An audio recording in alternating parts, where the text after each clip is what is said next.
មេបញ្ជាការកងកម្លាំងប្រដាប់អាវុធខេត្តបន្ទាយមានជ័យនិងកងកម្លាំងបូព៌ាប្រទេសថៃជួបពិភាក្សាដោះស្រាយបញ្ហាក្នុងតំបន់រួមគ្នាជំនួបរវាងមេបញ្ជាការកងពលទុយថ្មើរជើងលេខ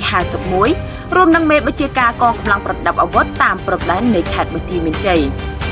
អាជ្ញាធរក្រុងប៉ោយប៉ែតជាមួយកងកម្លាំងបូព៌ាប្រទេសថៃកាលពីព្រឹកថ្ងៃទី27ខែមិនិនាឆ្នាំ2025បានពិភាក្សាដោះស្រាយបញ្ហាក្នុងតំបន់រួមគ្នានិងពង្រឹងទំនាក់ទំនងនិងកិច្ចសហប្រតិបត្តិការជាមួយគ្នាដើម្បីបង្កើនកិច្ចសហប្រតិបត្តិការល្អក្នុងការធ្វើការងារជាមួយគ្នានិងទំនាក់ទំនងល្អរវាងអង្គភាពយោធាក្នុងតំបន់នៃប្រទេសទាំងពីរ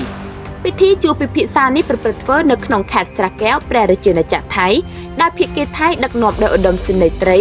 បេនចាផុនដេតឆាទេវងណាអាយុថាយាមេបញ្ជាការកងកម្លាំងបូព៌ានិងភាគីកម្ពុជាដឹកនាំដោយឧត្តមសេនីយ៍ត្រីសង្ទុំ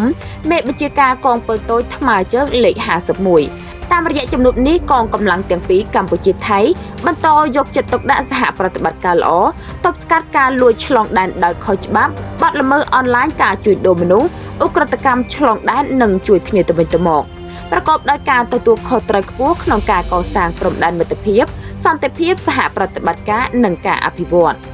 ភាគីទាំងពីរបានបង្ហាញនូវឆន្ទៈក្នុងការបន្តថែរក្សាទំនាក់ទំនងមិត្តភាពឲ្យកាន់តែរឹងមាំនិងបន្តកិច្ចសហប្រតិបត្តិការឲ្យបានល្អរក្សាបាននូវចំណងសាមគ្គីភាពមិត្តភាពការទុកចិត្តគ្នាជំនួបនេះធ្វើឡើងក្រោយប៉ុន្មានថ្ងៃដែលសមត្ថកិច្ចកម្ពុជាបានជាប់បង្ក្រាបបាននៅក្រុមឧក្រិដ្ឋជនជនជាតិថៃសង្ងំលួចលាក់ប្រើប្រាស់ទឹកដីកម្ពុជាដើម្បីប្រព្រឹត្តបទល្មើសតាមប្រព័ន្ធអនឡាញ